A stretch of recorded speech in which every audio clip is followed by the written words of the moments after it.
بات کرنے کی عزت حاصل کی گئی اور جس کے ضمن میں موضوع گفتگو احیاء دین کربلا کی روشنی میں فکر و بحث کا یہ 5واں مرحلہ ہے۔ اور جو باتیں میں نے آپ کی خدمت میں اب تک عرض کیں اس کا مغز اور ماحصل اور لب لباب 2 منٹ میں آپ کی خدمت میں عرض کر دوں۔ ہماری گفتگو کا آغاز اس مرحلے سے ہوا تھا کہ جو قوتیں دین کے خلاف رہتی ہیں ان میں مشرکانہ جہالت ہے کہ جو دین کو مٹانا چاہتی ہے، راہبانہ جہالت ہے جو دین پہ حملہ آور ہوتی ہے، اور خالص جہالت ہے جو دین کو ختم کرنا چاہتی ہے۔ اور دین کی طرف قدم بڑھانے والے بھی اگر شعور کے ساتھ، بصیرت کے ساتھ، معرفت کے ساتھ دین کی طرف قدم بڑھاتے ہیں تو پھر ان کے لیے ان قوتوں کا مقابلہ کرنا مشکل نہیں ہوتا۔ لیکن قرآن کریم اس بات کی گواہی دے رہا ہے کہ دین کی طرف قدم بڑھانے والے اور کلمہ پڑھنے والے سب ایک جیسے نہ تھے اور سب کا ایمان ایک درجے کا نہیں تھا، بلکہ کچھ وہ دین کی طرف آنے والے تھے جنہوں نے اس لیے دین کو قبول کر لیا کہ قبیلے کا سردار ایمان لے آیا ہے، ہم بھی ایمان لے آتے ہیں۔ کچھ وہ دین کی طرف آنے والے تھے کہ جنہوں نے یہ سمجھا کہ اس دین کی طرف آنا یہ ہمیں دنیاوی طور پہ کوئی فائدہ پہنچائے گا، اور جب انہیں وہ فائدے حاصل ہونے لگے تو انہیں بڑا اچھا لگا، لیکن یہ کنارے پر کھڑے ہو کر ایمان لانے والے تھے۔ تیسرے وہ ایمان لانے والے تھے کہ جنہوں نے زبان سے کلمہ بھی پڑھا، توحید و رسالت کا اقرار بھی کیا، مگر قرآن کریم نے واضح کر دیا کہ یہ کبھی ایمان لائے ہی نہیں تھے، یہ آخرت پہ ایمان کا دعویٰ اور یہ اللہ پر ایمان کا دعویٰ ان کا بالکل جھوٹا ہے۔ پھر میں نے آپ کی خدمت میں عرض کیا کہ اسی لیے ضروری ہے کہ دین کی طرف قدم بڑھانے والا معرفت کے ساتھ قدم بڑھائے۔ علم کے لیے بھی معرفت ضروری، عبادت کے لیے بھی معرفت ضروری، دین کے لیے بھی معرفت ضروری۔ اور یہ بے معرفتی اور بے شعوری ہی تھی کہ جس نے وہ اسباب تاریخ کے اندر مہیا کیے کہ جس سے واقعہ کربلا جیسا عظیم سانحہ تاریخ میں گزرا اور اتنی عظیم قربانی اولاد رسول کو دینی پڑی کہ دین کا شعور لوگوں کے اندر پیدا ہو جائے اور معاشرہ پستی کی طرف جاتا ہوا معاشرہ واپس پلٹ آئے، مٹتا ہوا دین پھر زندہ ہو جائے، ختم ہوتے ہوئے اسلام کی قدریں پھر سے حیات نو حاصل کر لیں۔ اس کے لیے عظیم قربانیاں ہیں جو دی گئی ہیں۔ تو اسی لیے جب شعور کے ساتھ دین کی طرف بڑھتے ہیں، جب بصیرت کے ساتھ بڑھتے ہیں تو ہمیں یہ معلوم ہوتا ہے کہ پہلا مرحلہ تو ایمان کو حاصل کر لینا ہے۔ ایمان مل جانا یہ بھی بڑی قسمت کی بات ہے، یہ بھی بڑی محنت سے ملتا ہے، اس لیے کہ یہ واقعات آپ کو بار بار نظر آئیں گے کہ خود مولائے کائنات کو ایک مرتبہ صلوات پڑھ لیجئے مل کے بعد۔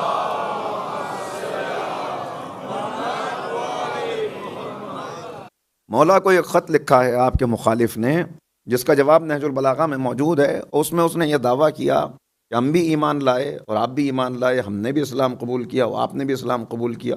اس کے بعد کچھ باتیں ہیں تو اس کا جواب امام نے لکھا کہ یہ جو تو نے کہا کہ ہم ایمان لائے، ہم بھی ایمان لائے، یعنی آپ نے بھی ایمان کا اظہار کیا اور ہم نے بھی ایمان کا اظہار کیا، تو ایمان لایا ہی کب تھا؟ تم تو تسلیم ہوئے تھے، تم نے اسلام قبول نہیں کیا، ایمان قبول نہیں کیا تھا، تم تسلیم ہوئے تھے۔ اس کے بعد جو جملہ ہے مولا کا، کہا وہ تو میری تلوار کی چمک تھی جس نے تم کو گھٹنے ٹیکنے پہ مجبور کر دیا تھا۔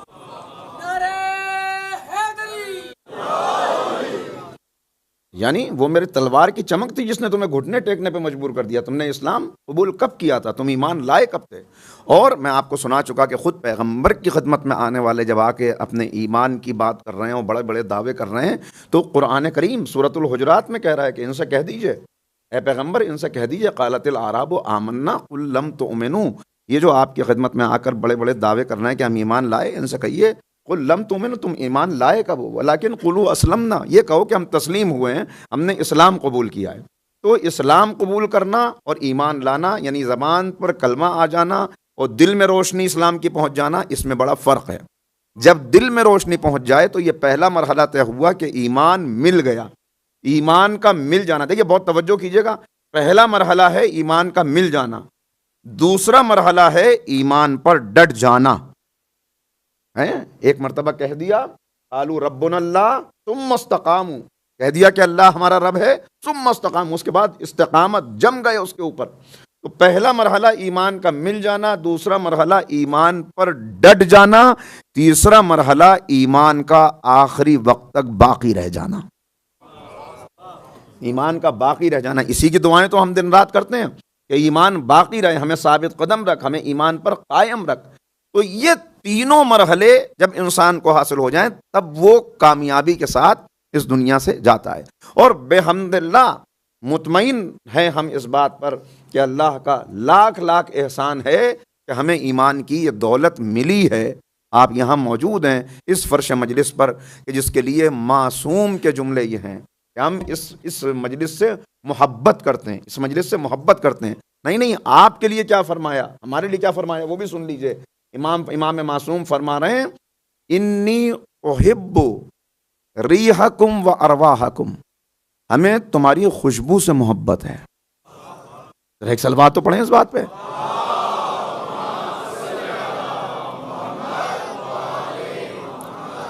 ہمیں اس مجلس سے محبت ہے, ہمیں تمہاری خوشبو سے محبت ہے.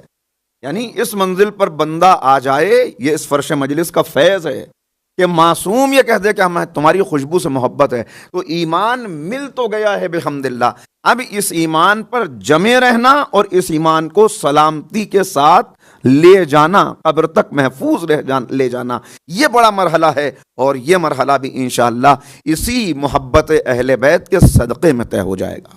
مگر میں ایک صلوات پڑھیں اس کے لیے, قبولیت کے لیے دعا کی. اللہم صلی اللہ. مگر جو بات میں آپ کی خدمت میں عرض کر رہا ہوں کہ جب آپ تاریخ میں دیکھتے ہیں کہ ایمان پر جمے رہنے والے, ایمان کو سلامت لے جانے والے, انہوں نے کتنی قربانیاں دی ہیں. اس لیے کہ یہ آسان مرحلہ نہیں ہے, یہ آزمائش کا مرحلہ ہے, سخت آزمائش. ہمارے سامنے چھوٹا سا کوئی امتحان آ جائے, چھوٹی سی کوئی مشکل آ جائے, چھوٹی سی کوئی پریشانی آ جائے, تو پھر اس کے بعد ہم شکوہ کرنے لگتے ہیں, اللہ کی بارگاہ میں شکوہ کرتے ہیں, امام کی بارگاہ میں شکوہ کرتے ہیں. تاریخ میں ہمیں مظالم ہوتے ہوئے نظر آ جائیں تو یہ جملے ہماری زبان پر اکثر آ جاتے ہیں. کبھی محبت میں آتے ہیں, کبھی نادانی کی بنا پہ آتے ہیں کہ اتنا ظلم ہو رہا ہے, اتنا اہل بیت کے چاہنے والے ستائے جا رہے ہیں, اتنا آپ بہتر جانتے ہیں ان باتوں کو. تو پھر آخر جب وہ قادر مطلق ہے, قادر و قدیر ہے, اس کے قبضے قدرت میں سب ہے, تو وہ بجلی کیوں نہیں گرا دیتا, زلزلہ کیوں نہیں لے آتا, ختم کیوں نہیں کر دیتا ان دشمنوں کو, امام ظہور کیوں نہیں فرما جاتے. یہ باتیں یہ زبان پہ ہمارے شکوے آتے ہیں. لیکن سید الساجدین کی سیرت کا سب سے بڑا درس یہی ہے. اللہم صلی علی.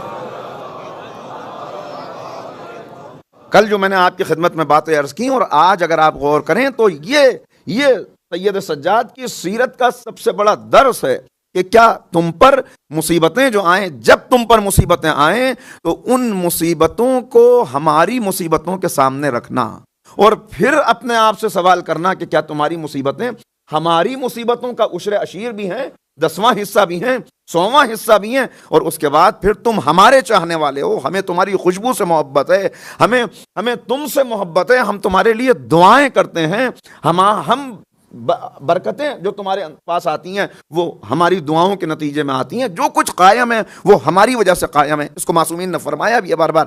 تو یاد رکھو کہ ان مصیبتوں کو جو تم پر آئیں, تاریخ میں تمہارا خون بھی بہے گا, تمہارے جنازے بھی پڑے ہوئے ہوں گے, تمہیں باپ کو بیٹے کا جنازہ بھی اٹھانا پڑے گا. دیکھیے میں عرض کر رہا ہوں اشارے آپ کی خدمت میں, حالات آپ دیکھ رہے ہیں اور یہ حالات ہیں, یہ حالات رہے ہیں, یہ حالات رہیں گے, مگر ان سارے حالات میں معصوم پکار کے کہہ رہے ہیں کہ بس ان سارے حالات سے گزرتے ہوئے, ان قربانیوں کو دیتے ہوئے کبھی بھی عقیدہ توحید میں شک نہ کرنا, کبھی بھی زبان پر شکوے نہ لانا, بس یہ دیکھ لینا کہ ہمارا طرز عمل کیا ہے, اس لیے کہ ہماری سیرت تمہیں روشنی دے گی, ہمارا کردار تمہیں طاقت دے گا, ہم سے وابستہ رہنا تم کو ہر قربانی کے لیے آمادہ کر دے گا. آسان نہیں ہے, آگ اور خون کے دریاؤں کو ہم نے عبور کیا ہے اور عبور کرتے رہنا ہے. یہ حدیث کئی مرتبہ یہاں سے سنا چکا ہوں کہ معصوم سے آ کے کسی نے رسول اللہ کی خدمت میں آ کے کہا یا رسول اللہ, عظمت رسول پہ ایک صلوات پڑھیں, اللہم صلی علی محمد.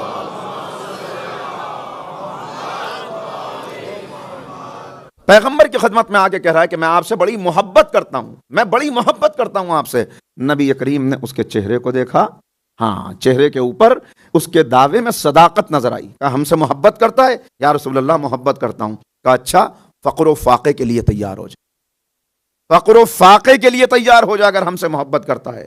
یہ کچھ دیر خاموش رہا، اس کے بعد کہنے لگا آپ کے اہل بیت سے بڑی محبت کرتا ہوں، آپ کے اہل بیت سے بھی بڑی محبت کرتا ہوں۔ بس فوراً رسول اللہ نے فرمایا مجھ سے محبت کرتا ہے فقر و فاقے کے لیے تیار ہو جا، میرے اہل بیت سے محبت کرتا ہے اپنی جان کا نذرانہ، اپنی اولاد کی قربانی دینے کے لیے تیار ہو جا۔ اس لیے کہ ملتی نہیں ہے یہ محبت ہر ایک کو، یہ ملتی ہے قربانیوں کے بدلے میں۔ خدا ان قربانیوں کو قبول فرمائے جو تاریخ میں ہوتی چلی آئیں اور آج تک ہو رہی ہیں، اور ان قربانیوں کے بعد بھی ہمیں اس دین پر ثابت قدم رکھے اور یہ حوصلہ عطا کرے۔ یہ شہادت گہے الفت میں قدم رکھنا ہے۔ لوگ آسان سمجھتے ہیں مسلمان ہونا یہ آسان نہیں ہے، یہ کوئی دعویٰ نہیں ہے صرف کہ زبان سے دعویٰ کر دیا، نہیں، اس کے لیے ہمیشہ قربانی دینی پڑے گی، وقت کی قربانی، اولاد کی قربانی، جان کی قربانی، خواہشات کی قربانی۔ اور عرض کیا ہے کہ اسلام کا کارواں چل ہی رہا ہے قربانیوں پر، نہیں صرف اسلام کا نہیں، انسانیت کا کارواں چل رہا ہے قربانیوں پر۔ اگر قربانی دینے والے نہ ہوں یہ کاروان حیات رک جائے، یہ دنیا وہیں پہ ختم ہو جائے۔ والدین قربانی دیتے ہیں تو اولاد جوان ہوتی ہے، ماں درد برداشت کرتی ہے تو بچہ اس دنیا میں آتا ہے، باپ بوڑھا ہو جاتا ہے، اس کی ہڈیوں کا گودا ختم ہو جاتا ہے، تب اولاد جوان ہوتی ہے، استاد قربانی دیتا ہے تو شاگرد پروان چڑھتا ہے، سائنسداں قربانی دیتا ہے، ایجادات کی دنیا آباد ہوتی ہے، کسان قربانی دیتا ہے، فصلیں پروان چڑھتی ہیں، شہید قربانی دیتا ہے تو معاشرہ زندہ ہوتا ہے۔ صلوات پڑھ دے محمد و آل محمد۔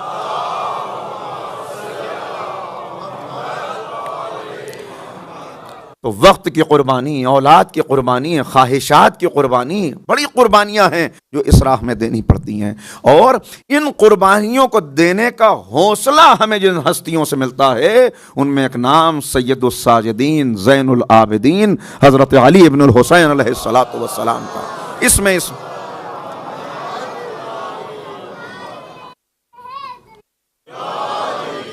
کیسی عظیم قربانیاں ہیں۔ دیکھیے ایسے موقع پر یہیں پہ آپ کی خدمت میں بات عرض کرتا ہوا چلوں، کل عرض کیا تھا کہ کن حالات میں امام کو منصب ملا ہے، اور اس کے بعد 35 سال یعنی 38 ہجری میں امام کی ولادت ہے، 95 ہجری میں شہادت ہے، 35 سال زمانہ امامت ہے، اور اس پورے 35 سال میں سید السجاد کی، سید الساجدین کی قربانیوں کو دیکھتے چلے جائیے۔ مگر کیسے قربانی دے رہے ہیں؟ ایک قربانی دینے والا وہ ہے کہ جو قربانی دیتا ہے مگر کبھی اضطراب کا شکار ہے، کبھی بے چینی ہے، کبھی زبان پہ شکوہ ہے، کبھی گھبراہٹ ہے، مگر اللہ اللہ ثابت قدمی۔ یہ ہے ایمان، یہ ایمان ہے کہ جہاں ذرا غور کیجئے گا، خیمے جلے ہوئے، وہی منظر پھر سے ایک منٹ اپنے ذہن میں لے آئیے، میں ان الفاظ کو دہرانا نہیں چاہتا، مگر صرف اتنا کہ ایسے حالات میں کہ جب سب کچھ تباہ ہو چکا ہے، سب کچھ ختم ہو چکا ہے، کچھ پتہ نہیں کہ اگلے لمحے کیا ہونے والا ہے، ایسے میں ایک بندہ خدا ہے جو جلے ہوئے خیموں کی خاک پر بیٹھا ہوا زمین کی خاک جمع کر کے سجدے میں سر رکھے ہوئے کہہ رہا ہے سبحان رب الاعلی و بحمدہ۔ یہ کون سا سجدہ ہے؟ ذرا توجہ کریں تو آپ کی خدمت میں عرض کر دوں، یہ سجدہ صبر نہیں ہے، یہ ہے کمال۔ یہ سجدہ صبر نہیں ہے، سجدہ شکر ہے، سجدہ شکر ہے۔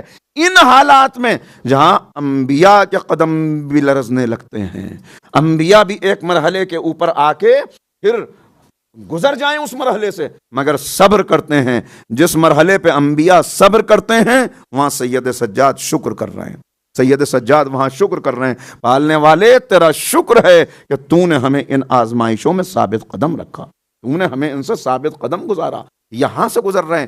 ایسا سجدہ گزار کہ اتنی قربانیوں کے بعد میں سجدے کا عالم یہ ہے، یہ عالم ہے کہ یہ کسی اور کو شرف حاصل نہیں ہوا کہ معصوم فرما رہے ہیں، جس کے لیے روایت پیغمبر کی مل رہی ہے کہ آواز آئے گی میدان محشر میں، این سید الساجدین، کہاں ہے سجدہ کرنے والوں کا سردار؟ اور اس وقت پیغمبر فرما رہے ہیں ہمارے بیٹوں میں سے ایک بیٹا اٹھ کے سامنے آئے گا۔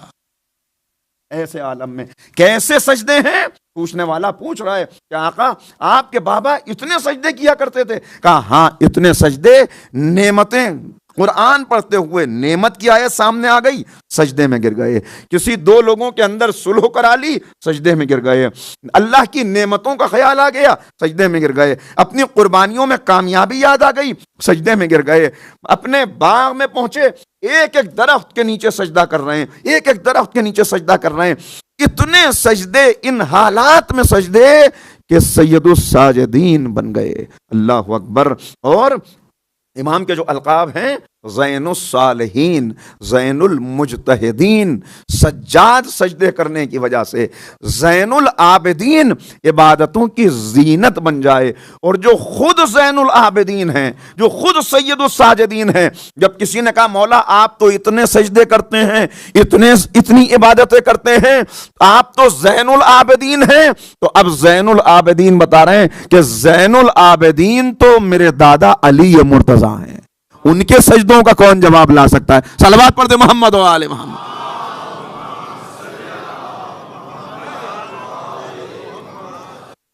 تو ایسی عبادتیں میں کل عرض کر رہا تھا آپ کی خدمت میں کہ امام نے اس معاشرے کو زندہ کرنے کے لیے، اس دین کے احیاء کے لیے امام نے جو جو اقدام کیے، وہ ایسے اقدام ہیں کہ اگر یہ کردار تاریخ میں نہ ہو تو وہیں پر دین ختم ہو کے رہ جائے۔ کربلا نے اسلام کا احیاء کیا، مگر کربلا کا احیاء کرنا، کربلا کی قربانی کو باقی رکھنا، یہ شریکت الحسین جناب زینب اور وارث حسین سید الساجدین کا حصہ ہے۔ کن حالات میں دین کو بچایا، عرض کروں گا، مرحلہ وار بات آئے گی، مگر ذرا سا یہاں سے دیکھ لیں کہ جو میں نے عرض کیا کہ پہلی چیز وہ امام کے خطبات ہیں۔ سب سے پہلی چیز وہ امام کے خطبات ہیں جنہوں نے دین کا احیاء کیا ہے۔ جتنا موقع ہوگا اتنا عرض کروں گا، ورنہ خطبہ تفصیلی آپ کی خدمت میں سنانا ہے کہ اس خطبے میں امام نے کیا کہا۔ اگر آج موقع ہوا تو آج، ورنہ کل کی تقریر میں بات آئے گی امام نے کیا کہا اس خطبے کے اندر۔ تو پہلی چیز وہ خطبات، کوفے کے اندر خطبے دیے، ان کا مزاج اور ہے، دربار کے اندر خطبہ دیا، اس کا مزاج اور ہے۔ ان خطبات، یہ بظاہر 2 یا 3 خطبات ہیں، مگر ان خطبات نے ان 3 قوتوں کی جن کا میں تذکرہ ابھی ابتدا میں کر چکا، اسلام دشمن قوتوں کی 40 سال کی محنتوں کو خاک میں ملا دیا ان 2 خطبوں نے۔ گویا محسوس یہ ہوتا ہے جب ہم پڑھتے ہیں، جب ہم تحقیق کرتے ہیں، غور کرتے ہیں، تو محسوس یہ ہوتا ہے یہ سید الساجدین کے خطبے نہیں ہیں، یہ ذوالفقار حیدری کا وار ہے جس نے وقت کے مرحب و انتر کو پھر سے ختم کر دیا، خاک میں ملا دیا۔ لہذا پہلی چیز سید الساجدین کے خطبے۔ دوسری چیز، اب خطبات دے چکے، مگر یہاں کے بعد اب جب واپس آ گئے تو اب خطبے دینے کا موقع نہیں ہے۔ یہ دنیا کو پتہ چل چکا کہ اگر سید سجاد خطبے دیں تو کیسے خطبے ہوں، لیکن چاہنے والوں کی حفاظت کے لیے، ان کی جان کی حفاظت کے لیے اور معاشرے کی بیداری کے لیے اب خطبوں کا موقع نہیں ہے۔ تو اب خطبے صحیفہ سجادیہ کی دعاؤں میں ڈھل گئے۔ اب امام دعاؤں کے ذریعے سے بیدار کر رہے ہیں، ان دعاؤں کے ذریعے سے امام بیدار کر رہے ہیں۔ تیسری چیز جو میں نے آپ کی خدمت میں عرض کی کہ امام نے شاگردوں کی تربیت کی۔ کیسے شاگرد ہیں کہ جو امام نے تیار کیے ہیں، کیسے آمادہ کیے، عرض کروں گا اگر آخر میں موقع ملا، لیکن ایک صرف سن لیجیے کیسے کیسے شاگرد ہیں۔ کل ایک نام لیا جناب ابو حمزہ صومالی، آج ایک اور نام جناب سعید ابن جبیر۔ یہ سعید ابن جبیر کون ہے؟ یہ وہ شخصیت ہیں، دیکھیے قربانی دینا آسان کام نہیں ہے، عرض کر چکا، قربانی دینے کے لیے پہلے ایمان اس درجے کا ہو کہ جہاں انسان، یعنی جب یقین کامل ہو جائے اس جملے پر جو زبان پر آتا ہے، انا للہ و انا الیہ راجعون، ہم اسی کے ہیں، اسی کی طرف ہماری واپسی ہے۔ جب یہ یقین کامل ہو جائے، یہ بات صرف زبان تک نہ رہی، یہ یقین کامل ہو جائے کہ اسی کے ہیں، اسی کی طرف ہماری واپسی ہے، تب انسان آمادہ ہوتا ہے سب کچھ قربان کرنے کے لیے۔ یہ سعید ابن جبیر وہ ہیں مولا کے شاگردوں میں، مولا کے اصحاب میں کہ جن کو خنجر سے ذبح کیا گیا، جن کو ذبح کیا ہے کس نے؟ حجاج بن یوسف ثقفی نے۔ 20 سالہ دور حکومت میں، دور گورنری میں، جس نے 1.5 لاکھ مسلمانوں کا قتل عام کیا ہے۔ دین کو جو خطرات درپیش تھے اس میں عرض کروں گا ابھی موقع آیا تو، کہ اس شخص کا ایک تلاش کرنے کے لیے اعلان کر دیا کہ کہاں ہیں سعید ابن جبیر۔ ان کے قبیلے والوں نے ان کو چھپا لیا، مگر پھر جب یہ محسوس ہو گیا کہ یہ نہیں آئیں گے، ایسے نہیں ملیں گے، تو اب اعلان کر دیا کہ اگر سعید خود سامنے نہ آئے تو ان کے خاندان کے جوانوں کو اور ان کے قبیلے کے ضعیفوں کو سب کو تحت کر دیا جائے گا۔ آخر جناب سعید برداشت نہیں کر سکے، اس بات کو ظاہر ہو گئے۔ صرف اشارہ کر رہا ہوں کہ کیسے احیاء دین صرف معصومین نے نہیں کیا، معصومین نے جو شاگرد پیدا کیا انہوں نے کس طرح سے پیغام دیا ہے۔ سپاہی پہنچے، گرفتار کیا، گرفتار کر کے جب چلے انہیں، جب ان کو لے کے آ رہے تھے، راستے میں رات ہو گئی۔ رات میں رکنے کے لیے کوئی محفوظ جگہ نہیں ہے، لہٰذا ایک راہب کا دیر ہے، وہاں پہ ایک گرجا گھر ہے، ایک راہب کی عبادت گاہ، لہٰذا کہا یہاں پہ قیام کر لیتے ہیں، وہاں پہ قیام کیا۔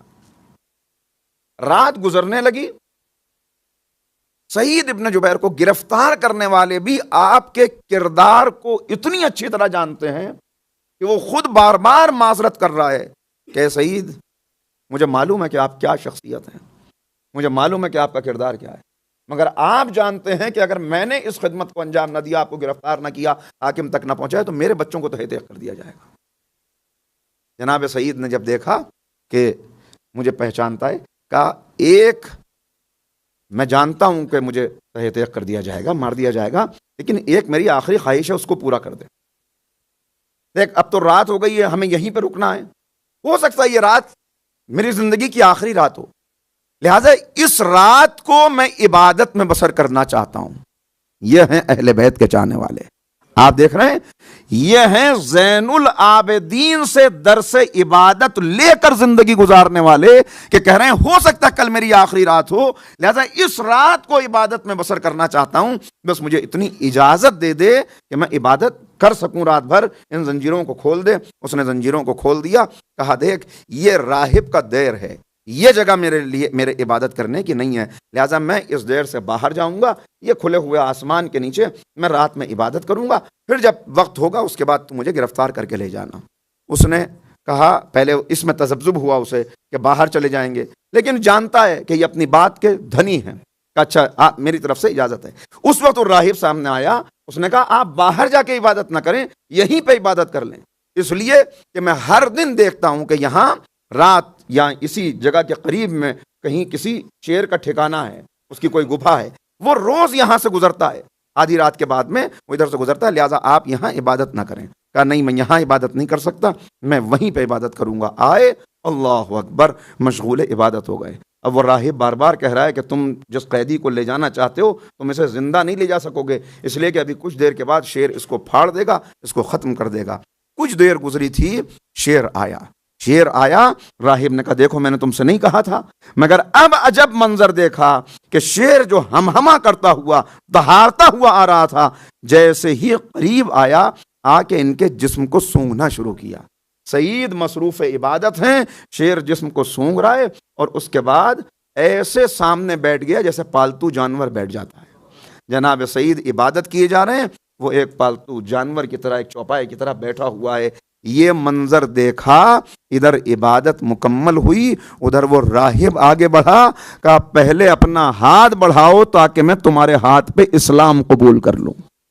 میں نے اتنا زمانہ عبادت کی مگر تیری ایک رات جیسی عبادت کی ایک بھی عبادت میں اپنی پوری زندگی میں نہیں پاتا۔ صلوات پڑھ دے محمد و آلہ۔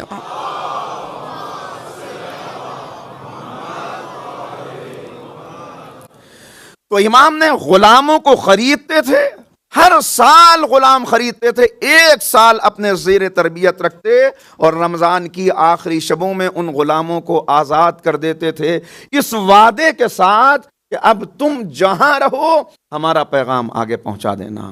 میں نے تمہاری تربیت کر دی، میں نے تمہیں پڑھا دیا، تمہیں سکھا دیا، تمہیں معرفت دے دی. اب اس معرفت کو اپنے تک محدود نہ رکھنا، بلکہ اس پیغام کو آگے بڑھانا، اسے پھیلانا. ہر سال ذاتی رقم سے غلام خریدتے، آزاد کر دیتے، شاگردوں کی تربیت کرتے. اور ایک کام جو امام نے بہت اہم کام کیا، امام دیکھ رہے تھے یہ کون سا معاشرہ ہے، مادیت سے بھرا ہوا معاشرہ. یہ کون سا معاشرہ ہے جن کا مسئلہ بس ان کا پیٹ ہے. یہ اپنے پیٹ اور فرج کے غلام بن چکے ہیں، انہیں اس سے آگے کچھ نظر نہیں آتا. لہٰذا جن کا مسئلہ صرف پیٹ ہو جاتا ہے، پھر ان کو حقوق کا خیال نہیں رہتا. لہذا آقا دیکھ رہے تھے کیسے حقوق پامال ہو رہے ہیں. ارے جس معاشرے کے اندر حجت خدا کے حقوق پامال ہو جائیں، جنہیں حجت خدا کے حقوق کا خیال نہ ہو، انہیں عام بندوں کے حقوق کا خیال کیا ہوگا. یہی بات تو نہج البلاغہ میں آقا فرما رہے تھے کہ میں دیکھ رہا ہوں کیسے حقوق کو پامال ہوتے ہوئے. صفین سے واپسی پر امام نے جو خطبہ دیا، اس خطبے کے اندر شکایت کر رہے ہیں اپنے چاہنے والوں سے اسی بے بصیرتی کی کہ تمہارے پاس دین تو ہے مگر اس دین کی معرفت نہیں ہے، معرفت والا دین نہیں ہے. کا افسوس کیسے ہیں میرے ساتھی. بار بار مولا نے اس بات کو بیان کیا، نہج البلاغہ میں جگہ جگہ یہ بات موجود ہے. مگر افسوس میں ذرا سا اب یہاں سے اپنا درد دل بیان کر دوں، ہم بھی اس معاملے میں کم مجرم نہیں ہیں کہ ہم آقا کے ان افکار سے بہت کم واقف ہیں. آقا کے ان افکار سے مجھے بعض مفکرین کی باتیں یہاں پہ یاد آ رہی ہیں جو کہہ رہے ہیں کہ ہمیں مولا کے وہ زخم تو نظر آتے ہیں، وہ زخم تو نظر آتے ہیں کہ جو مولا کے جسم ظاہری پر لگے ہیں. اس جسم پہ لگے ہوئے زخم، یہ صفین میں زخم کھائے، یہ احد میں زخم کھائے، یہ بدر میں ایسے زخم تھے جو احد میں مولا نے کھائے تھے. زخموں کا گلشن تھا جو کھل اٹھا تھا بدن کے اوپر. اتنے زخم تھے کہ شہزادی روتی جاتی تھی، زخموں پہ مرہم رکھتی جاتی تھی رسول اللہ کی حفاظت کرتے ہوئے. ایسے زخم ہیں جو آقا نے کھائے. تو وہ زخم ہمیں نظر آتے ہیں جو میدان جنگ میں لگے، وہ زخم ہمیں نظر آتا ہے جو ابن ملجم کی ضربت سے لگا. مگر مفکر نے بڑی اہم بات کہی، کہا وہ زخم نظر آتے ہیں کہ جن زخموں کے بعد علی مسکرا رہے تھے. علی جیسے مجاہد کو، علی جیسے سورما کو، علی جیسے اشجع عرب کو، علی جیسے صاحب ذوالفقار کو ان زخموں کی پرواہ نہیں تھی. ان زخموں پہ مولا مسکرا رہے تھے، ان زخموں پہ مولا مسکرا رہے تھے، ان زخموں پہ اپنی کامیابی کا اعلان کر رہے تھے. سر پہ ضربت لگ رہی تھی، علی کہہ رہے تھے فزتو برب الکعبہ. کہا ہمیں یہ زخم تو نظر آتے ہیں کہ جن پہ علی مسکرا رہے تھے، اور وہ زخم نظر نہیں آتے جن پہ علی رو رہے تھے، جن پہ علی رو رہے تھے. اے کمیل کہہ رہے ہیں رات کی تاریکی ہے، آقا کے پیچھے پیچھے قدم بڑھاتا ہوا میں بڑھ رہا ہوں، میری آہٹ کو محسوس کیا، مولا رکے کا کمیل ٹھہر جاؤ، بس اس کے آگے نہ آنا. کہا آقا چلے گئے، میں وہیں بیٹھ گیا، انتظار کرنے لگا. جب واپس تشریف لائے، ریش مبارک بھی آنسوؤں سے تر تھی، دامن بھی بھیگا ہوا تھا. میں نے کہا آقا یہ میں کیا دیکھ رہا ہوں؟ صحرا میں چلے گئے، مجھے روک دیا، مولا اکیلے چلے گئے. کہا اے کمیل اس سینے کے اندر علم کا سمندر موجزن ہے، مگر نہیں ملتا کوئی کہ جس سے منتقل کر دوں، کس سے باتیں کروں، کس کو بتاؤں. یعنی کتنے لوگ تھے، انگلیوں پہ شمار کیے جانے والے تھے جو مولا کی بات کو سمجھتے. اس کے بعد عجب جملہ کہا اے کمیل ایک زہرا تھی جو میرے دل کی بات سمجھتی تھی،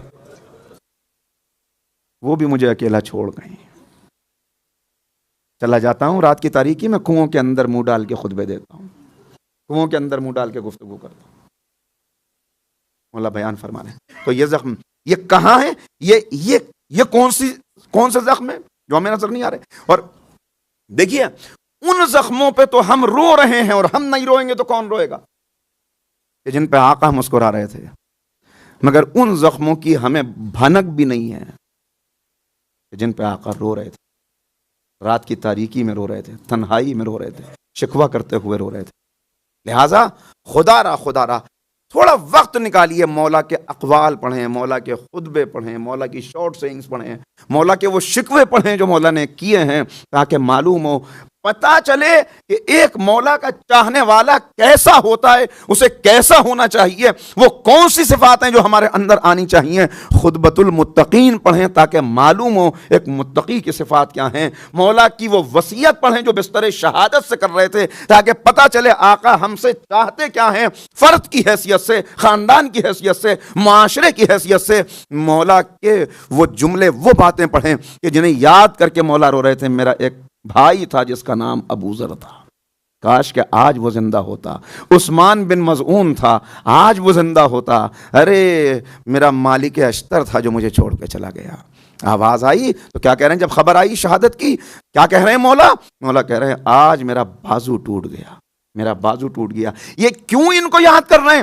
اس لیے کہ یہ احیاء دین کرنے والی شخصیات تھیں، یہ وہ شخصیات تھیں جنہوں نے دین کو زندہ کرنے میں کردار ادا کیا ہے، بڑا اہم کردار۔ مولا ان کو یاد کر رہے ہیں۔ مالک اشتر کی تعریف کرتے ہوئے جو کچھ مولا نے کہا، معصوم کسی غیر معصوم کو یہ سند دے دے اور غیر معصوم کے لیے یہ جملے کہہ دے تو وہ اس کی زندگی کی معراج ہے اگر یہ جملے مل جائیں کہ مولا کہہ رہے ہیں آج میرا بازو ٹوٹ گیا، میرا مالک اشتر مارا گیا، آج میرا بازو ٹوٹ گیا۔ تمہیں کیا خبر کہ مالک اشتر کیا تھا؟ مالک اشتر عظمتوں کا وہ پہاڑ تھا کہ جہاں تک نہ گھوڑے کی ٹاپیں پہنچ سکتی تھیں نہ پرندے پرواز کر سکتے تھے۔ اور پھر جو جملہ کہا، اے مالک اشتر آپ کی روح کو سلام کرتا ہوں کہ آپ نے مولا سے یہ خراج عقیدت وصول کر لیا۔ کہہ رہے ہیں مالک میرے لیے ویسا تھا جیسا میں رسول اللہ کے لیے تھا۔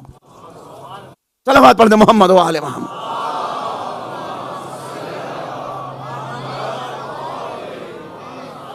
ایک مرتبہ اور صلوات پڑھیں۔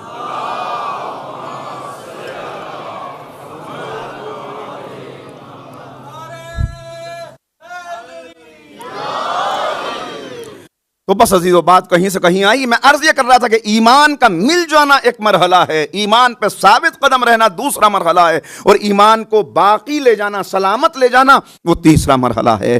سید الساجدین کے ہر زندگی کے ہر لمحے کا پیغام کہ معاشرہ کیسا ہو، حالات کیسے ہوں، ہماری راہ نہ چھوڑنا۔ اور ہماری راہ کیا ہے؟ ہماری راہ کیا ہے کہ تم دین کی معرفت حاصل کرو، معرفت دین کی حاصل کر کے اپنا فریضہ، ہر دور کے اندر مومن کا فریضہ بدلتا ہے لیکن جو بنیادی فرائض ہیں وہ تبدیل نہیں ہوتے، ان کی طرف نظر رکھنا۔ لہذا شاگردوں کی تربیت کر رہے ہیں، غلاموں کو خرید کے آزاد کر رہے ہیں۔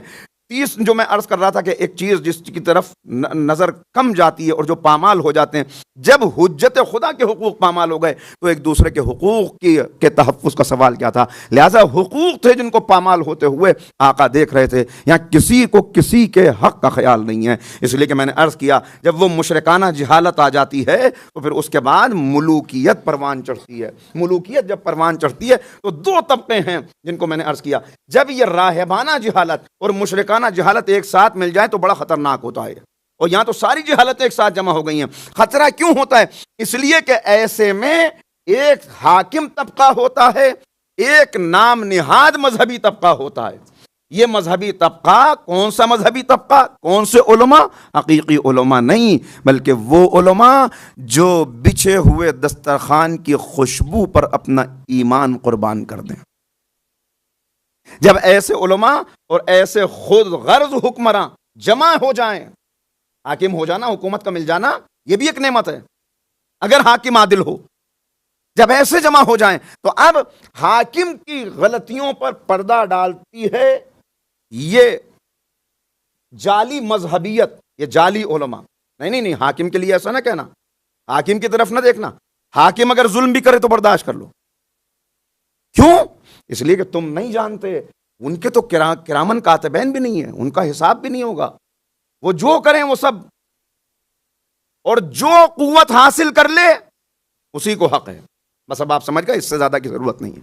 اور جہاں ان مذہبی سو کالڈ مذہبی لیڈر زعما جہاں ان پہ کوئی بات آنے لگے تو وہاں ان کی پشت پناہی کے لیے حاکم کھڑا ہو جاتا ہے، دونوں ایک دوسرے کو بچاتے ہوئے آگے بڑھتے ہیں۔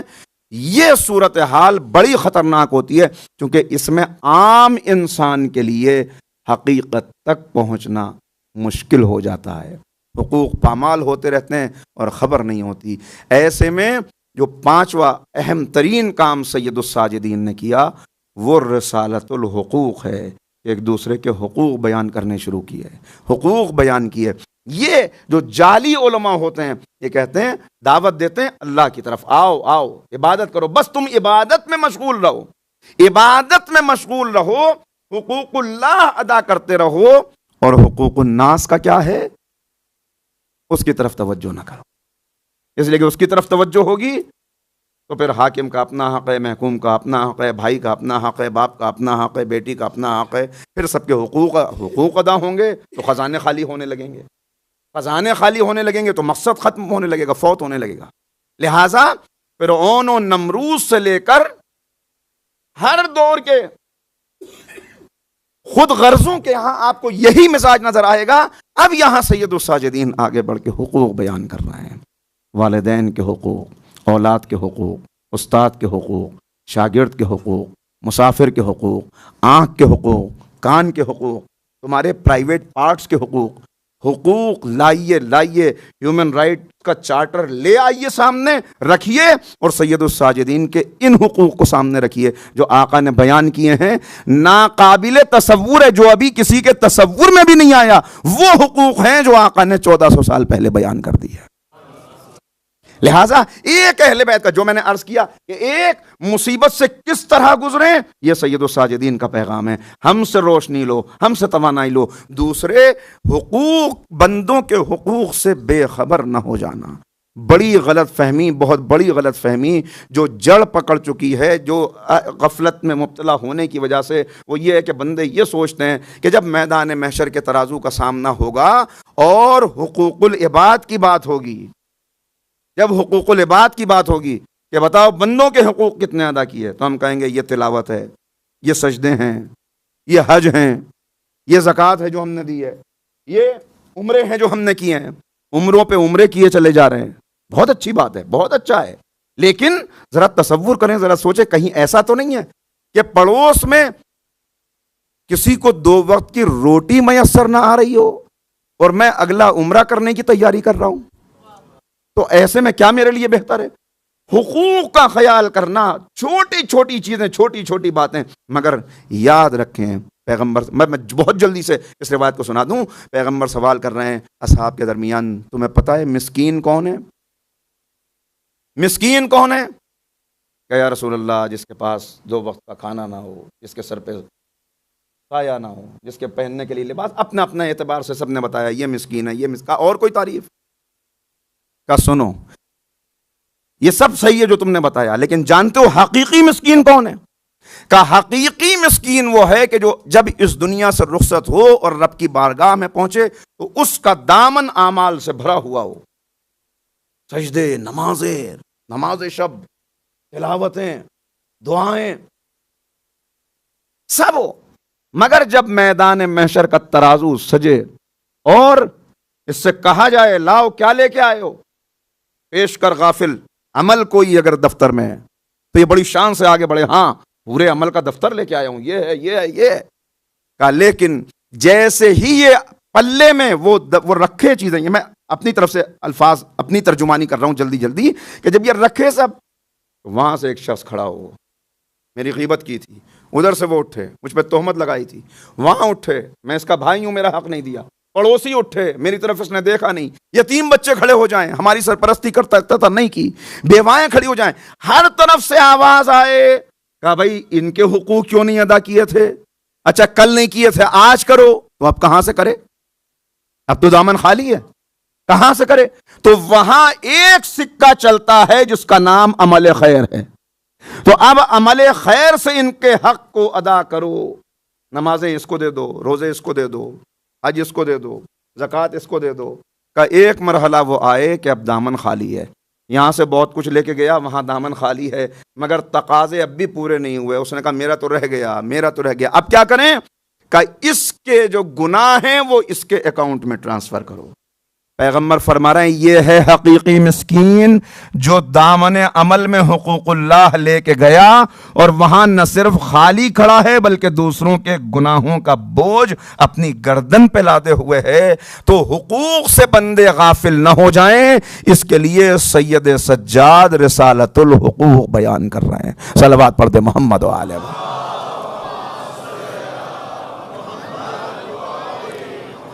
راوی کہہ رہا ہے کہ میں نے بہت تیز بارش تھی. ایک صلوات مل کے پڑھ دے محمد.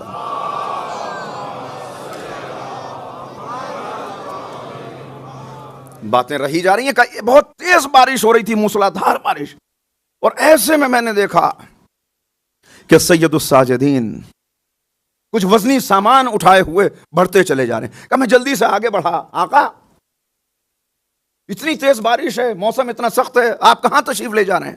کہ مجھے طویل سفر پہ جانا ہے، مجھے طویل سفر پہ جانا ہے، بہت لمبا سفر ہے. تو راوی کہتا ہے کہ میں خاموش ہو گیا. آقا چلے گئے، رات گزر گئی. اگلے دن دوپہر میں پھر میں بازار میں کسی کام سے گیا تو دیکھا کہ آقا سامنے موجود ہیں. تو میں نے کہا آپ سے تو کل ملاقات ہوئی تھی، سخت موسم تھا، آپ کہیں جا رہے تھے. میں نے بارش کا حوالہ دیا، آپ نے کہا طویل سفر پہ جانا ہے، مگر آپ تو یہی موجود ہیں. کہا تم سمجھے نہیں، تم سمجھے نہیں. ہر ایک کو ایک طویل سفر پہ جانا ہے، وہ سفر سفر آخرت ہے. کہا میں موسم کی سختی کی وجہ سے رک نہیں سکتا تھا، کیونکہ جو بوجھ تم نے میرے کاندھوں پر دیکھا تھا وہ ان بے وارث لوگوں کا راشن تھا کہ جن تک اگر وہ نہ پہنچتا تو وہ رات میں بھوکے رہ جاتے. تو راوی کہتا ہے کہ میں رونے لگا اور میں نے کہا آقا یہ بات مجھے اسی وقت بتا دیتے تو میں آپ کے ساتھ چلتا، وہ وزن میں اٹھا لیتا تاکہ آپ کے ساتھ چل سکتا. امام نے کہا اگر تو میرے ساتھ جاتا، اگر تو میرے ساتھ جاتا تو تجھے پتہ چل جاتا کہ معاشرے کے وہ محروم کون ہیں. اس طرح ان کا پیٹ تو رات میں بھر جاتا مگر ان کا پردہ اٹھ جاتا، پردہ اٹھ جاتا. میں چھوٹی سی نیکی کرتا ہوں تو چاہتا ہوں 50 لوگوں کو پتہ چلے، میرا اخبار چھپ جائے. مگر سید الساجدین کیا پیغام دے رہے ہیں؟ پردہ پردہ، ان کا پردہ چھپ جاتا. اللہ اکبر. یہ سید الساجدین کیا ہے آقا کی زندگی. میں پورا اشرا آقا پر بیان ہو جائے حق نہیں ادا ہو سکتا. مگر اب ذرا سا پلٹیں اور یہ آپ کی خدمت میں عرض کروں. دیکھیے عرض کر دیا کہ اگر آقا کے سجدے نہ ہوتے، اپنے سجدوں سے ایک پیغام دے رہے ہیں، اپنی عبادتوں سے ایک پیغام دے رہے ہیں، اپنے کردار سے ایک پیغام دے رہے ہیں، اپنے خطبوں سے ایک پیغام دے رہے ہیں، اپنی دعاؤں سے ایک پیغام دے رہے ہیں. ہر زندگی کا لمحہ پیغام ہی پیغام ہے سید الساجدین کا. لیکن یہ دربار ابن زیاد اور دربار یزید کا جو خطبہ ہے سید الساجدین کا، اس کے لیے ذرا سا مجھے پلٹ کے جانا پڑے گا. اور مجھے احساس ہے کہ گفتگو اس وقت ادھوری رہ جائے گی لیکن کل آگے بڑھے گی. آپ ذرا مل کے ایک ایسی صلوات پڑھ دیجئے جس سے مجھے اندازہ ہو.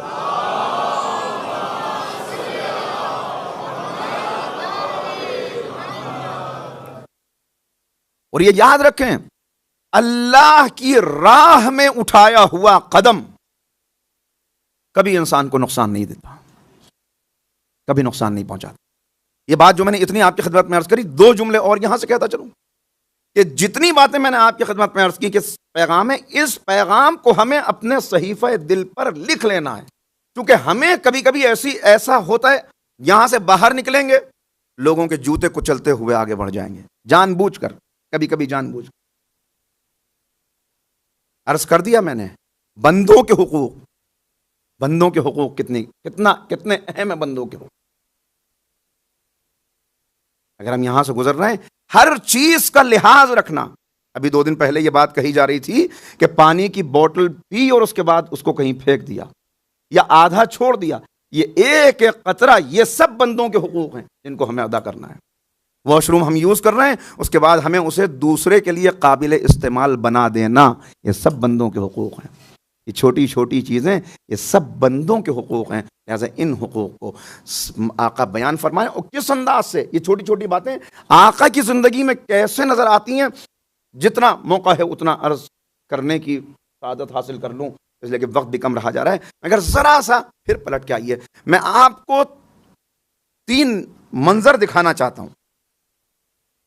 پتہ نہیں مجھے اس وقت یہ گفتگو مناسب ہے یا نہیں، اس لیے کہ وقت محدود نظر آ رہا ہے، لیکن بہرحال آگے بھی وقت کم ہوتا جائے گا، لہٰذا یہاں سے مجھے بڑھنے دیجئے۔ ایک اور صلوات پڑھ دیں محمد وعلہ۔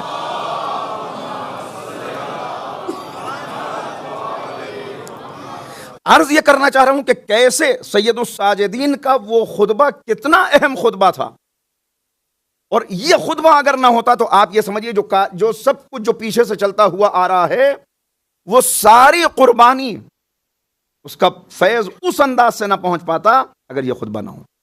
مگر اس سے پہلے یہ عرض کروں جو میں نے بات شروع میں عرض کی کہ ایمان کا مل جانا یہ پہلا مرحلہ۔ کیا سب کو ایمان مل گیا؟ اسلام لانے والے بہت سے ہیں، لیکن پہلا منظر فتح مکہ کا ہے۔ فتح مکہ کے موقع پر پیغمبر اکرم تمام اصحاب کے ساتھ کعبے کے باہر خیمے لگے ہوئے ہیں، تمام اصحاب موجود ہیں، کہنے والے کہہ رہے ہیں، بڑی بڑی باتیں ہو رہی ہیں، آج انتقام لیا جائے گا، آج ساری رسوائیوں کا بدلہ ہوگا۔ آج کسی نے آواز دی الیوم یوم الملحمہ، پیغمبر نے کہا نہیں، الیوم یوم المرحمہ، آج رحمت کا دن ہے، آج بخشش کا دن ہے، آج معاف کر دینے کا دن ہے۔ یہ ہیں سیرتیں، یہ ہیں سیرتیں۔ بس ایک مرتبہ جب یہ پیغام پہنچا تو تاریخ کا ایک بڑا کردار ہے، ایک خاندان ہے جو اس موقع کے اوپر اسلام قبول کرتا ہے۔ ان میں کا ایک شخص ہے کہ جو ہر جنگ میں جس نے قیادت کی ہے، اس کی ملاقات ہوتی ہے جناب عباس پیغمبر کے چچا سے۔ پیغمبر کے چچا سے ملاقات ہوئی، چونکہ پیغمبر کے چچا سے تجارتی تعلقات اس شخص کے پہلے سے ہیں، لہٰذا نبی کریم کے چچا ہیں، اس کے دوست ہیں، دور جاہلیت سے دوست چلے آ رہے ہیں۔ ایک مرتبہ اس نے اس پورے منظر کو دیکھا، اتنے خیمے ہیں، اتنے افراد ہیں، کہنے لگا تمہارے بھتیجے نے تو بہت بڑی حکومت بنا لی۔ جناب عباس نے کہا کہ بدبخت، یہ حکومت نہیں ہے، نبوت ہے۔ یہ حکومت نہیں ہے، نبوت ہے۔ اور اس کے بعد اس سے کہا کہ وہ بڑے کریم ہیں، بڑے بخشنے والے ہیں، بڑے معاف کرنے والے ہیں، تجھے بھی معاف کر دیں گے اگر تو ان کی خدمت میں پہنچ جائے، اپنی سابقہ باتوں پر نادم ہو جائے، تجھے بھی معاف کر دیں گے۔ کا معاف کرنے کے لیے کیا کرنا ہوگا؟ کا معاف کرنے کے لیے تجھے اسلام قبول کرنا پڑے گا، شرمندہ ہونا پڑے گا۔ جناب عباس نے اس کو منایا اسلام قبول کرنے کے لیے، اس کو لے کے خدمت پیغمبر میں آئے، خدمت پیغمبر میں پہنچا اور بڑے گستاخانہ انداز میں نبی کا نام لے کر کہ ہاں، اب میں تو نام نہیں لے سکتا اس طرح، کہ بتاؤ کیا کرنا پڑے گا اسلام قبول کرنے کے لیے؟ پیغمبر نے کہا تم کو کلمہ پڑھنا پڑے گا۔ کیا کہنا ہوگا؟ کہا کہو اشہد ان لا الہ الا اللہ۔ اس نے بڑی کراہیت کے ساتھ کہا اشہد ان لا الہ الا اللہ۔ کہا اب کہو اشہد ان محمد الرسول اللہ۔ صلوات پڑھے محمد۔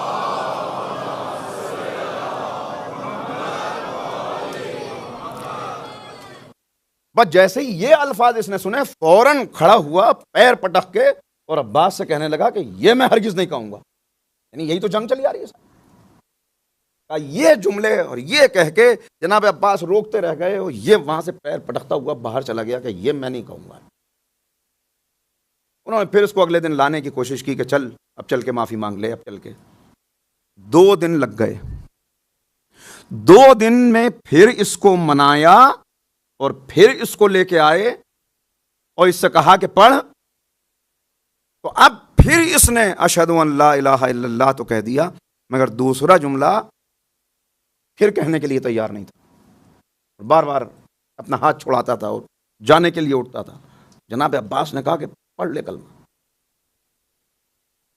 بالآخر مجبور ہوا اور اس نے کسی طرح اپنی زبان سے یہ الفاظ جاری کر دیے۔ پیغمبر اکرم نے اعلان کر دیا کہ جو اس شخص کے گھر میں پناہ لے لے اس کے لیے بھی معافی ہے۔ یہ تھا ایک منظر۔ اب مجھے بہت تیزی سے آگے بڑھنا ہے چونکہ وقت کم ہے، ذرا سا آگے بڑھتے چلے جائیں۔ اب وہ وقت آ گیا، اچھا یہ کب کا واقعہ ہے؟ ماہ شوال 8 ہجری، آپ غور کر رہے ہیں؟ یہ شخص مسلمان ہوا ماہ شوال 8 ہجری میں اپنے خاندان کے ساتھ۔ اس کے بعد نبی کریم کتنے دن حیات رہے؟ 11 ہجری، 11 ہجری کے شروع میں ہی ربیع الاول کا مہینہ، مشکل سے 2 سال اس خاندان کو کلمہ پڑھنے کے بعد، مسلمان ہونے کے بعد پیغمبر کی صحبت نصیب ہوئی۔ اس کے بعد پیغمبر رخصت ہو گئے دنیا سے۔ پیغمبر رخصت ہوئے، 2 سال میں کتنا سیکھا ہوگا، کیا آیا ہوگا، وہ سب میں ابھی آپ کی خدمت میں آج نہیں تو کل کی تقریر میں بات عرض کروں گا۔ اب ایک اگلا منظر آپ کو دکھانا چاہتا ہوں۔ پیغمبر اکرم اس دنیا سے رخصت ہو چکے ہیں، حالات انقلاب کا سا زمانہ ہے، ایک عجیب سی کیفیت مدینہ کے اندر ہے۔ دشمن باہر سے سرحد مدینہ کو گھیرے ہوئے ہیں، نظریں لگائے ہوئے ہیں کہ بس ایک مرتبہ موقع مل جائے، ذرا سا آپس میں اختلاف، نا انتشار، خانہ جنگی کسی کیفیت ہو، ہم باہر سے حملہ کریں اور سب کو ختم کر دیں، اسلام یہیں پہ ختم ہو جائے۔ یہ کون سے دشمن ہیں؟ بہت سے دشمن ہیں۔ کچھ وہ قبیلے ہیں کہ جنہوں نے کلمہ پڑھ لیا تھا، اس میں اب جو ہے وہ مرتد ہو گئے ہیں۔ کچھ وہ دشمن ہیں جو جنگ موتا میں پیغمبر کے سامنے تھے۔ جنگ موتا تاریخ اسلام کی بڑی اہم جنگ ہے کہ جس کے اندر بڑے بڑے سپہ سالار پیغمبر اکرم کے شہید ہوئے ہیں۔ جناب زید بن حارثہ کہ جن کو پرچم دیا تھا کہ اس جنگ کی قیادت، اس کا پرچم، اس کا علم تمہارے ہاتھ میں ہے، وہ شہید ہوئے۔ تو ان کے بعد یہ علم آیا جناب جعفر ابن عبد المطلب کے ہاتھ میں، ابن ابو طالب کے ہاتھ میں، جناب جعفر۔ تو جناب زید شہید ہوئے، جناب جعفر شہید ہوئے، جعفر تیار ہو گئے، بعد میں دونوں بازو کٹے۔ یہ وہ جنگ ہے جس کے اندر یہ عجیب جنگ ہے کہ جس میں علمدار نے اس وقت تک پرچم نہیں چھوڑا جب تک ہاتھ نہ کٹ گیا۔ پہلے علمدار کا بھی ہاتھ کٹا، دوسرے کے بھی ہاتھ کٹے، اور تیسرے تھے جناب عبداللہ بن رواحہ۔ یہ پیغمبر کے بڑے اہم اصحاب ہیں جن کی جانیں گئی ہیں۔ یہی قوت اس وقت پھر باہر موجود ہے۔ پیغمبر دنیا سے رخصت ہو چکے ہیں، 2 سال پہلے جو ایمان لانے والے تھے وہ اس وقت اس منظر کو دیکھ رہے ہیں کہ کیا مدینہ کے اندر ہو رہا ہے۔ جو کچھ ہوا وہ آپ کے پیش نظر ہے، جس کو آج بڑی آسانی سے یہ کہہ دیا جاتا ہے کہ پیغمبر کی 2 وراثتیں تھیں، ایک سیاسی وراثت اور ایک پیغمبر کی معنوی وراثت۔ لہذا معنوی وراثت، روحانی وراثت، وہ رسول اللہ کے بعد مولا کائنات، اس کے بعد امام حسن، اور یہ 12 ہستیوں میں پہنچی۔ اور سیاسی وراثت جو تھی وہ لوگوں نے فیصلہ کر لیا کہ سیاسی وراثت کہاں ہونی چاہیے۔ اس وقت مولا کائنات بیٹھے ہوئے ہیں، یہی شخص جو اس وقت کلمہ پڑھ کے مسلمان ہو گیا تھا، جناب عباس کے پاس آتا ہے، کہتا ہے یہ کیا ہو گیا، یہ کیا ہوا، یہ جو حکومت قائم ہوئی تھی یہ ہمارے ہاتھ سے نکل کیسے گئی؟ اور اس کے بعد جناب عباس سے کہتا ہے کہ مجھے علی کے پاس لے کے چلو۔ جناب عباس کے ساتھ دیکھیے، میری گفتگو بالکل آپ اگر پہلے دن کی ذہن میں رکھیں گے تو بات بالکل واضح ہوتی چلی جائے گی کہ 3 قوتیں ہیں جو اسلام پر حملہ آور ہیں، ہے نا۔ جناب عباس کو لے کے خدمت میں آیا، مولا کائنات موجود تھے، اور اس نے آ کے جو خطاب کیا، جو جملہ کہا، وقت کم رہا جا رہا ہے، یہاں پہ گفتگو رک جائے گی۔ ایک مرتبہ کہا کہ اے بنی عبد مناف، یہ کیا ہو گیا کہ تم محروم ہو گئے، تم سے حق چھین لیا گیا۔ بنی عبد مناف کیوں کہا؟ کیونکہ اوپر جا کر بنی عبد مناف دونوں شاخیں ایک ہی جگہ جڑ جاتی ہیں، بنی عبد مناف ہیں سب، لہذا اس کا حوالہ دیا کہ میں بھی تمہارے قبیلے والا ہوں، خاندان والا ہوں، وہی نسل ہے۔ یہ کیا ہو گیا؟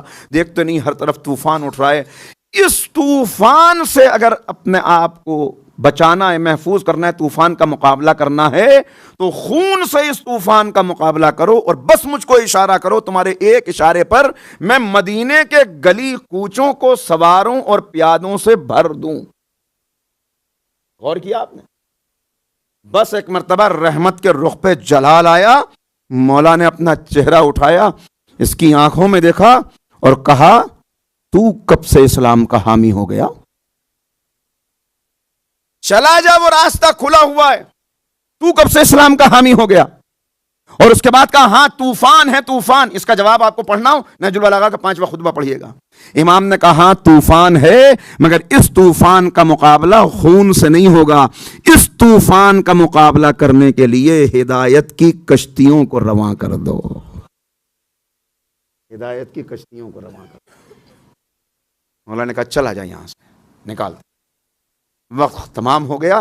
دونوں منظر ذہن میں رکھیے، میں اسی لیے شروع کرتے ہوئے بات کو ڈر رہا تھا۔ یہ 4 منظر ہیں، اس سے نتیجہ نکلے گا کہ دین کو خطرات کیا درپیش تھے، کیسے احیاء دین سید الساجدین نے کیا، جناب زینب نے کیا، کیسے کربلا نے احیاء دین کیا، شہداء کا کردار کیا ہے، اسرا کا کردار کیا ہے، ہر ایک کا اپنا کردار ہے۔ اصحاب امام حسین کا کردار کیا ہے، اصحاب کی بیویوں کا کردار کیا ہے۔ خاندان اہل بیت کی خواتین کا قربانی دینا یہ پھر بھی آسان ہے، اس لیے کہ یہ خاندان اہل بیت کی بیویاں ہیں، مگر اصحاب کی خواتین بھی شانہ بشانہ ہیں، باہر سے آئی ہوئی بیویاں بھی شریک ہیں۔ یہ بڑا مشکل کام ہے، یہ آسان مرحلہ نہیں ہے۔ یہ ہے ایمان کہ جب ایمان کی طاقت مل جائے، ایمان کی روشنی مل جائے، تب انسان کھڑا ہوتا ہے ظلم کے مقابلے پر، معاشرے کے مقابلے، تب ایثار و قربانی کا یہ کارواں آگے بڑھتا ہے۔ معذرت چاہتا ہوں، بات ادھوری رہ گئی، لیکن انشاءاللہ کل تشریف لائیں گے، بات یہاں سے آگے بڑھے گی۔ عرض یہ کرنا چاہتا ہوں کہ یہ حالات تھے کیا بعد کربلا؟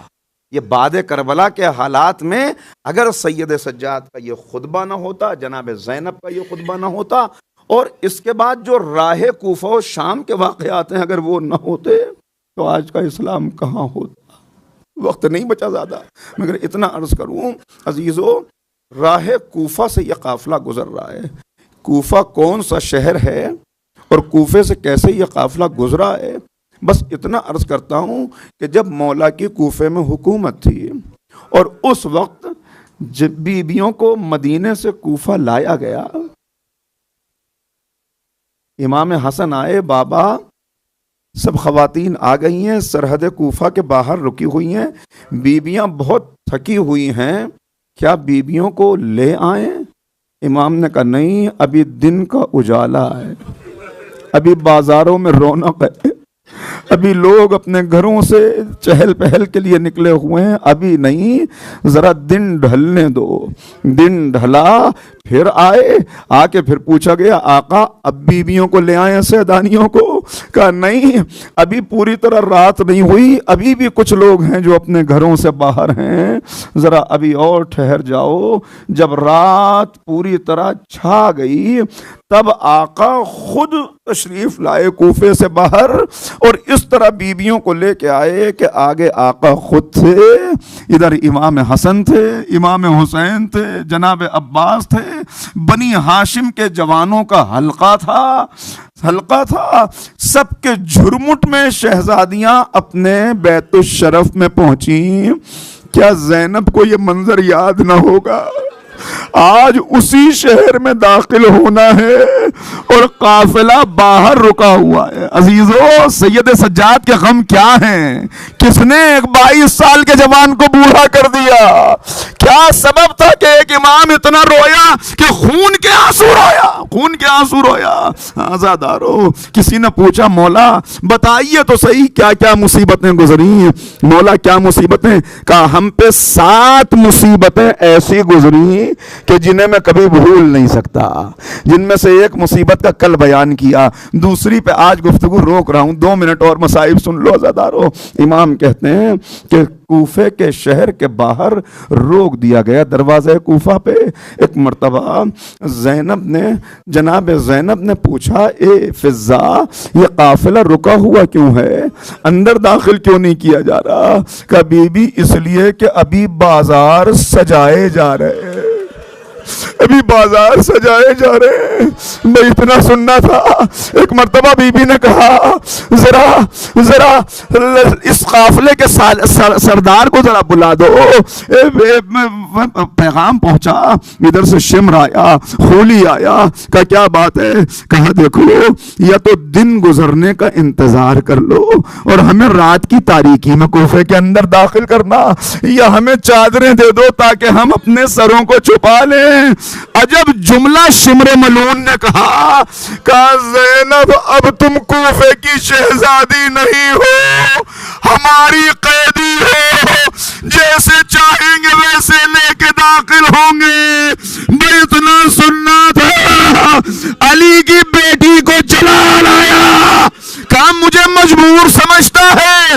ایک مرتبہ آواز دی رباب، رقیہ، ام کلثوم، سکینہ، ارے میں بد دعا کرتی ہوں تم آمین کرو۔ ابھی ہاتھوں کو اٹھایا تھا کہ زنجیروں کے ہلنے کی آواز آئی، میرا بیمار امام آگے بڑھا، دیکھا اے پھوپھی اماں، کہ میرے لال کیا ہوا؟ ذرا بابا کے سر کی طرف دیکھیے۔ اب جو دیکھا آنکھوں سے آنسو۔ اے بھیا کیا یاد آ گیا؟ اکبر کا سینہ، اصغر کا گلا، قاسم کا پامال لاشا۔ اے زینب اسی طرح کوفے میں داخل ہو جائے۔ اللہ ان آوازوں پر رحمت نازل کرے، آپ کو کوئی غم نہ ہو سوائے غم سید بس ابھی 2-3 منٹ اور پڑھوں گا، سننا آزادارو۔ ہاں بڑی تاریخ ہے، بڑی تاریخ سننا۔ مصائب سید سجاد کہتے ہیں عجب روایت ہے، کہتے ہیں اس کے بعد کیسے کوفے میں داخل ہوئے؟ تو کوفے میں داخل ہوئے مگر جب جو سب سے بڑا بازار تھا جسے آج سوق حمیدیہ کہا جاتا ہے، کہ جب وہاں پہ جانے کا موقع آیا تو بیبیوں کو ناقے بٹھائے گئے، تمام بیبیوں کو اتارا گیا۔ اب میں کیسے الفاظ لاؤں؟ بیبیوں کو اتارا گیا اور رسیاں بازوؤں میں باندھی گئی، بازوؤں میں رسیاں رہی، اسی لیے تو سید سجاد روتے رہے کہ ہمیں ایسے داخل کیا گیا جیسے کنیز اور غلام۔ اجرکم اللہ، مولا آپ کو کوئی غم نہ دے، سنیے گا۔ کہتے ہیں رسی کو باندھ دیا گیا۔ کیسے باندھا گیا؟ جس رسی میں بیویوں کے بازو تھے اسی میں بچوں کے گلے تھے۔ سن لیا جملہ؟ اسی میں بچوں کے گلے تھی۔ جب بیویاں چلتی تھی کبھی سکینہ گر پڑتے تھے، کبھی محمد باقر گر پڑتے تھے، جب گرتے گلا۔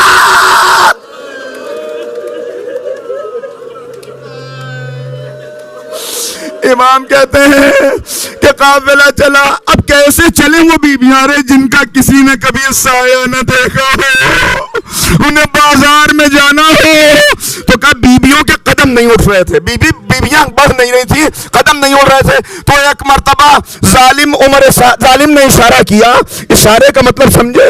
کہا پھر سپاہیوں نے اپنے نیزے نکالے اور ان نیزوں سے بیبیوں کو اپنے حلقے میں لے لیا۔